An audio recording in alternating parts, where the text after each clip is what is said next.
नमस्कार, आदाब, सत श्री अकाल दोस्तों। मैं शुभम पांडे आज आपका अपने चैनल डेफिनेट क्लासेस पे फिर से स्वागत करता हूं।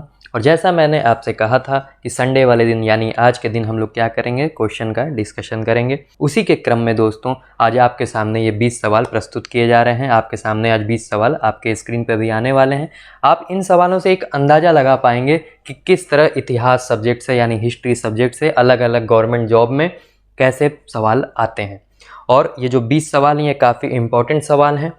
इनके अलावा देखिए, हम लोगों ने जो अभी तक पढ़ाई की है, अभी तक जो आप लोगों ने लेक्चर देख लिया है, उससे बस यही 20 सवाल नहीं बनेंगे, सवाल इससे कई गुना ज़्यादा बनेंगे।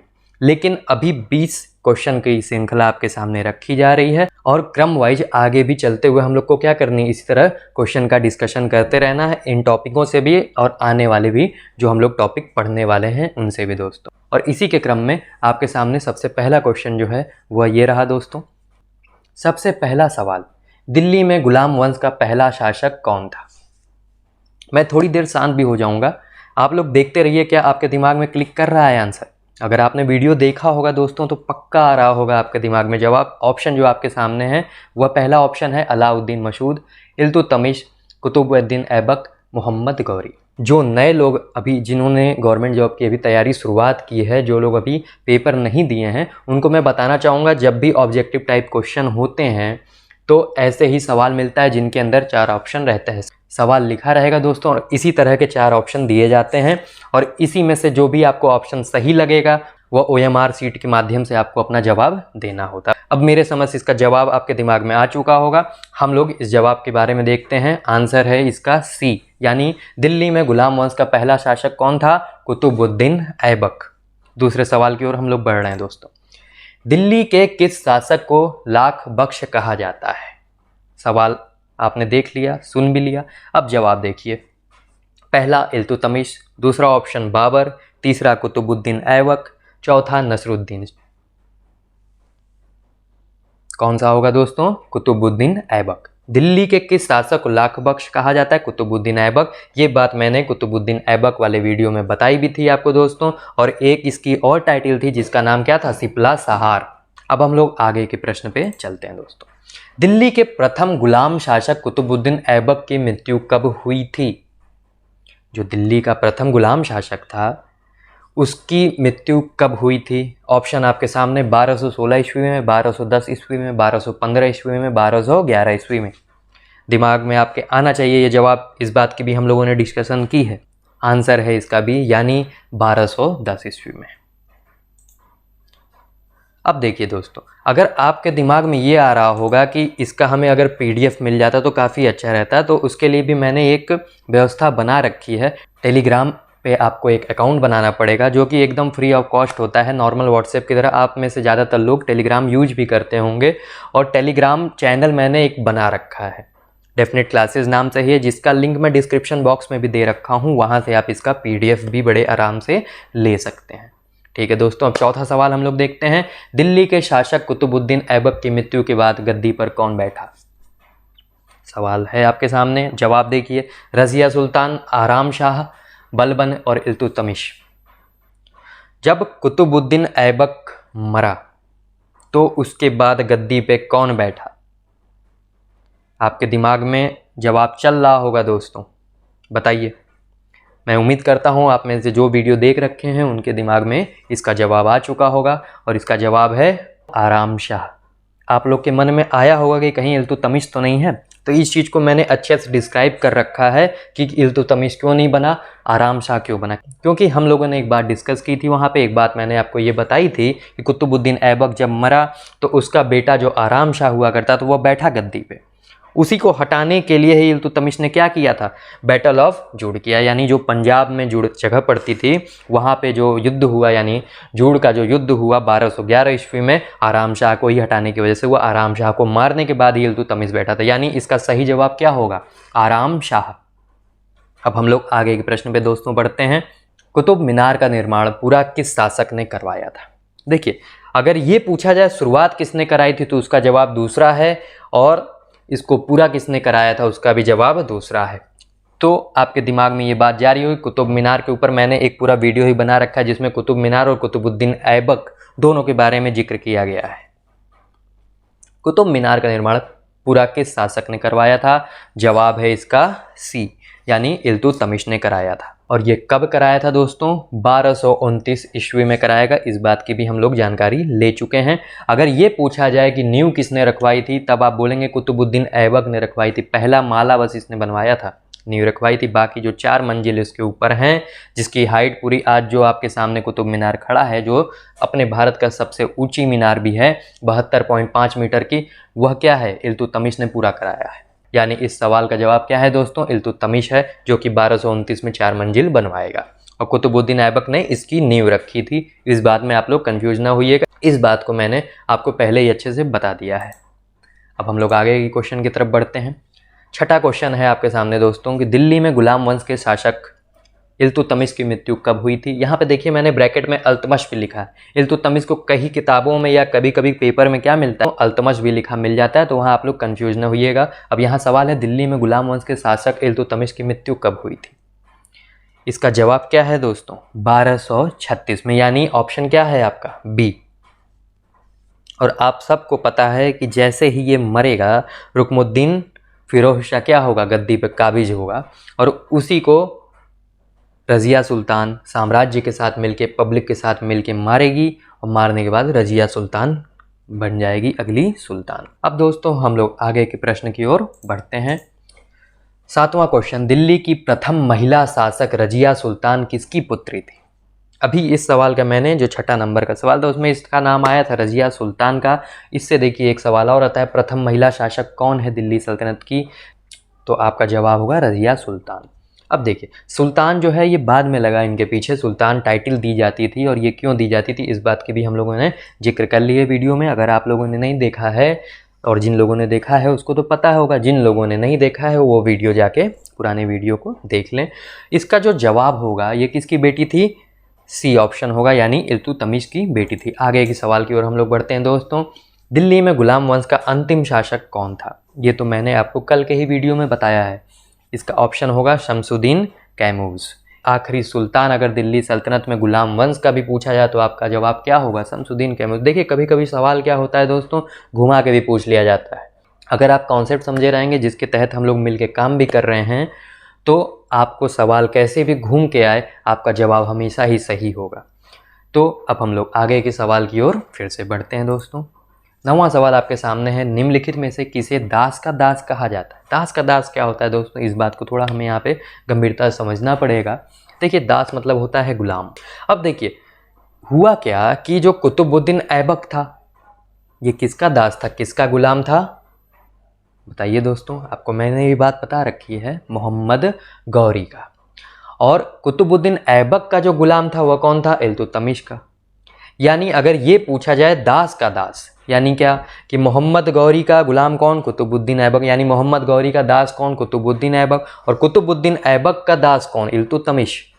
यानी इसका जवाब अगर पूछा जाए दास का दास किसको कहा जाता है, तो आप बोलेंगे इल्तुतमिश को कहा जाता है। इसी कारण से इसका ऑप्शन क्या होगा? ऑप्शन डी सही होगा दोस्तों। अब हम लोग फिर आगे की ओर बढ़ते हैं अगले सवाल के तरफ। दिल्ली सल्तनत के निम्नलिखित में से किसने दिल्ली को अपने साम्राज्य की राजधानी घोषित किया? देखिए मैंने बताया था कि जैसे ही आपका कुतुबुद्दीन ऐबक शुरुआत करेगा गुलाम वंश, इसने अपनी राजधानी लाहौर को बनाया था। और उसके बाद क्या हुआ, जब कुतुबुद्दीन ऐबक मरेगा दोस्तों, आराम शाह जो उसका बेटा हुआ करता था वही आगे सुल्तान बनेगा, वो सीट पे काबिज होगा। लेकिन बगावत किसके द्वारा की जाएगी? इल्तुतमिश द्वारा की जाएगी। और अंत में सुल्तान कौन बनेगा? आराम शाह को बैटल ऑफ जूड में मारने के बाद इल्तुतमिश बन जाएगा। ये सब बातें आपको क्लियर हो गई होंगी, ठीक दोस्तों। तो इसका ऑप्शन क्या होगा? ए होगा, क्योंकि कुतुबुद्दीन ऐबक जो था दोस्तों वो लाहौर को अपनी राजधानी बनाया था, लाहौर को अपने साम्राज्य का कैपिटल बनाया था। जब इल्तुतमिश आएगा दोस्तों तो 1229 में ही, जिस साल इसने निर्माण पूरा कराया कुतुब मीनार का, उसी साल इसने क्या किया, जो राजधानी लाहौर थी उसको शिफ्ट कर दिया दिल्ली की ओर। इसी वजह से इसका जवाब क्या होगा दोस्तों? ऑप्शन ए होगा। अब हम लोग आगे के सवाल की तरफ फिर से बढ़ते हैं। 11वां सवाल आपके सामने है, दिल्ली सल्तनत के निम्नलिखित सुल्तान में से किसने रक्त और लोहे की नीति अपनाई? यानी policy of blood and iron. ये बात मैंने कल के ही वीडियो में डिस्कस की है, जिन लोगों ने नहीं देखा है वह जाके एक बार देख लें। सबका डिस्क्रिप्शन बॉक्स में मैं लिंक दे दूंगा लाइन से। अब देखिए दोस्तों, आपका इसको जो लोग वीडियो देख चुके हैं उनके दिमाग में तुरंत इसका आंसर आ गया होगा और मैं उम्मीद करता हूँ आपको चीज़ें भी समझ में आ रही होंगी। अब देखिए, इसका आंसर ही होगा सी, बलबन, जिसका पूरा नाम क्या था, गयासुद्दीन बलबन। अब हम लोग आगे की ओर बढ़ते हैं और इसने क्यों कराई, अगर इस बात को आपको जानना है तो आप वीडियो को देख लीजिए जाके दोस्तों।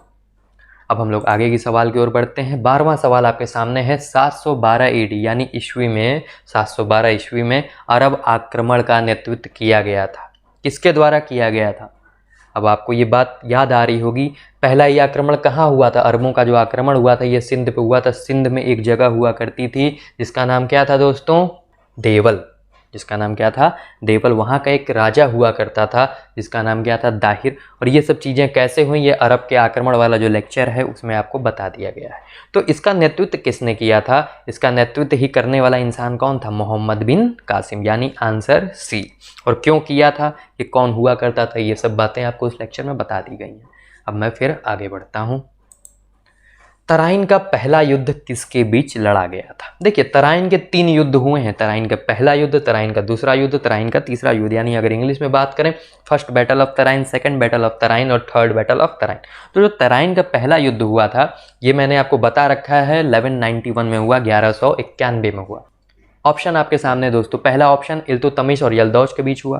क्या ये सही है? नहीं दोस्तों। अब देखते हैं दूसरे की तरफ बढ़ते हैं, मोहम्मद बिन कासिम और दाहिर में हुआ। क्या ये सही है? नहीं दोस्तों। तीसरा ऑप्शन यानी सी ऑप्शन, मोहम्मद गौरी और जयचंद के बीच हुआ। क्या ये सही है? ये भी नहीं सही है। डी ऑप्शन, पृथ्वीराज चौहान और मोहम्मद गौरी, और यही आपका सही जवाब है दोस्तों। तराइन का पहला युद्ध किसके बीच लड़ा गया था? पृथ्वीराज चौहान और मोहम्मद गौरी के बीच लड़ा गया था 1191 में। जो दूसरा भी युद्ध हुआ था तराइन का, वो भी इन्हीं दोनों के बीच ही लड़ा जाएगा 1192 में। उस फर्क इतना रहेगा कि पहले युद्ध में मोहम्मद गौरी पराजित होगा और दूसरे युद्ध में पृथ्वीराज चौहान। बस इतना ही अंतर है। और तीसरा जो युद्ध लड़ा जाएगा वह किसके किसके बीच लड़ा जाएगा दोस्तों? इल्तुतमिश और यल्दौज के बीच लड़ा जाएगा, जो कि 1215 से 1216 के बीच में लड़ा जाएगा। अब देखिए, अगर इसी सवाल में हम लोग थोड़ा ऑप्शन देखने की कोशिश करें तो इल्तुतमिश और यल्दौज के बीच अगर युद्ध की बात आई तो थर्ड बैटल ऑफ, यानी अगर यहाँ पे सवाल होता तराइन का तीसरा युद्ध किसके बीच लड़ा गया तो आपका ऑप्शन ए सही होता। अगर ये सवाल होता दोस्तों कि चंदावर का युद्ध किसके बीच लड़ा गया तो आप बोलते मोहम्मद गौरी और जयचंद, यानी ऑप्शन सी सही होता। तो देखिए, सवाल जो है किसी भी तरीके से घुमा के पूछ सकता है, बस आपको कॉन्सेप्ट समझना है। और हम लोग इसी के साथ फिर क्या करते हैं, आगे बढ़ते हैं। और यहाँ मैं आपको बात जरूर बताना चाहूँगा, चंदावर का युद्ध जो हुआ था वह 1194 में हुआ था। ये सब बातें हम लोग पहले ही वीडियो में डिस्कस कर रखे हैं, आज बस एक तरीके से रिविजन हो रहा है आपका। अब हम लोग आगे के सवाल की ओर बढ़ते हैं दोस्तों, जो कि 14 नंबर सवाल है। चंदावर की लड़ाई में मोहम्मद गौरी ने भारत के किस राजपूत शासक की अवहेलना की? अब देखिए, अभी मैंने बताया कि चंदावर की लड़ाई किसके किसके बीच हुई? मोहम्मद गौरी और जयचंद के बीच, यानी ऑप्शन इसका क्या सही होगा? ऑप्शन सी सही होगा, यानी 14 का आंसर क्या है आपका? सी है। आगे के सवाल की ओर, मोहम्मद गौरी ने किसे अपना भारतीय अधिकार सौंपा? देखिए, जब मोहम्मद गौरी जीत गया था, अपने साम्राज्य का विस्तार कर लिया था गजनी से भारत की ओर भी और नॉर्थ में पूरा अपना विस्तार कर लिया, तो यहाँ से वो वापस गया था गजनी की ओर, वापस बढ़ने की उसकी इच्छा हुई थी। गजनी जाके कुछ दिन आराम भी किया था, तो उसने अपना भारतीय अधिकार जो था किसके ऊपर भरोसे पे छोड़ के गया था, यही सवाल पूछ रहा है। और उससे एक बात भी इसने कही थी कि तुम्हें क्या करना है, मैं साम्राज्य का विस्तार कर चुका हूँ, तुम्हें अब इस्लाम धर्म का विस्तार करना है। इसी कारण से क्या हुआ था दोस्तों, 1194 में ही 2 चीज़ें बनवाई गई थी। सबसे पहली चीज़ कुव्वत उल इस्लाम मस्जिद जो कि दिल्ली में है, और दूसरी क्या हुई थी दोस्तों, 2.5 दिन का झोपड़ा अजमेर में बनवाया गया था। और ये सब बनवाने वाला भी इंसान कौन है? कुतुबुद्दीन ऐबक है। यानी भारत का अधिकार किसको सौंप के गया था? Option B. इसी कुतुबुद्दीन ऐबक ने अपने गुरु के ऊपर, यानी जो कि एक सूफी संत भी हुआ करते जिनका नाम था ख्वाजा बख्तियार अलकाकी, उनके नाम के ऊपर ही, उनके सम्मान में ही कुतुब मीनार की नींव रखी थी दोस्तों। इस बात को भी आप क्लियर रखिएगा। यानी अगर इस सवाल की अगर हम पर्टिकुलर बात करें तो मोहम्मद गौरी ने किसे अपना भारतीय अधिकार सौंपा था, तो ऑप्शन होगा कुतुबुद्दीन ऐबक, ऑप्शन बी। आगे के सवाल की ओर हम लोग फिर बढ़ते हैं दोस्तों। गुलाम वंश की स्थापना किसने की थी? बहुत सिंपल सा सवाल है, सबके दिमाग में आ गया होगा, कुतुबुद्दीन ऐबक। फिर आगे की ओर हम लोग फिर बढ़ते हैं। दिल्ली में कुतुब मीनार किसके द्वारा बनवाया गया था? ऑप्शन फिर आपके सामने, अभी मैंने इस चीज का डिस्कशन किया, कुतुबुद्दीन ऐबक। लाहौर में चौगान खेलते समय इंग्लिश में जिस खेल को हम लोग क्या कहते हैं, पोलो कहते हैं। और आप सबको पता है, मैंने ये बात बता रखी है, एक ऐसा खेल होता है दोस्तों जिसमें खिलाड़ी जो होता है घोड़े पे बैठा रहता है और स्टिक लेके बॉल को गोल करने की कोशिश करता है, बॉल को गोल करने का एक ऑब्जेक्टिव बना के वह खेल को खेलता है। तो उसी को खेलते समय गुलाम वंश का जो एक शासक था, जो लाहौर में मरा भी था, जो पोलो खेलते वक्त ही घायल हुआ दोस्तों, और साथ में क्या हो गया, बाद में मर भी गया था।